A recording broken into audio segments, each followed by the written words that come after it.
አነዳለሁ የሰው ቤት ሳላይ የራሴ ኖራለሁ ሲከፋኝ አንዳንዴ እንደ ሰው ባለቅስም አልጎዳም ጤናዬ ምንም ከኔ አይብስም አትቀደምምና ምኞቱን ለናት ተጓዥ የሆዴን ጉዳት ስቃይ ጥርሴ ብቻ ናት ፈዋሽ ስማ ራሴ አትከደን ጥርሴ ሰው ስካ ደስ ይበላት ነፍሴ ስማ ራሴ አትከደን ጥርሴ ሰው ስካ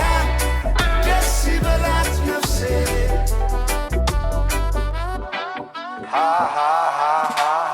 እንዲህ ነው እንዲያልከኝ መኮንን